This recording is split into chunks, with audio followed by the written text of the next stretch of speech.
Il-bidwi Malti qed jaffaċċja spejjeż doppji f'kompetizzjoni mal-bdiewa barranin. Għalhekk il-Partit Nazzjonalista se jaħdem biex il-bdiewa u r-raħħala jingħataw l-għajnuna fuq il-fuel u l-enerġija. Is-sitwazzjoni tirrigwardja bdiewa barranin li qegħdin jixtru tractors minn barra li qed jiġu b'diżel aħmar immarkat apposta għall-bdiewa u jakkwistaw diesel b'nofs prezz minn Sqallija, meta f'Malta jinxtara bid-doppju tal-prezz.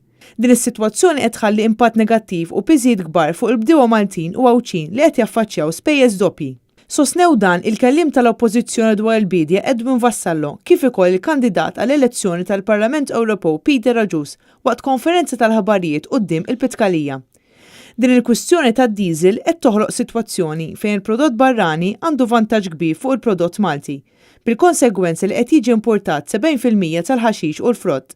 Il-bdiewa qegħdin jiffaċċjaw l-istess sitwazzjoni fuq il-prezz u l-varjetà tal-bex. Dan meta ċertu bex jinsab għall-beħ bi prezz li huwa d-doppju ta' dak fi Sqallija.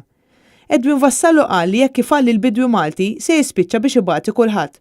U għalhekk il-Partit Nazzjonalista qed jinsisti li hemm bżonn ta' politika serja għas-settur tal-bidja. Bħala Partit Nazzjonalista inwedu li dak li llum qegħdin nikkritikaw f'dan il-gvern aħna inwettquh dawn il-kritika li qegħdin nagħmlu, nieħdu d-deċiżjonijiet meħtieġa sabiex naraw li nofru pakkett sħiħ ta' inċentivi sabiex il-bidwi u r-raħħal jibqgħu ħajjin, il-bidja tibqa' ħajja u il-prodott Malti ikun jista' jibqa' jinbih. Min-naħa tiegħu Peter Raġus qal li waqt taħdidiet li kellu mal-Kummissjoni Ewropea nata l-konferma li kull pajjiż għandu dritt li jagħti diesel sussidjat lil bdiewa u r-raħħala.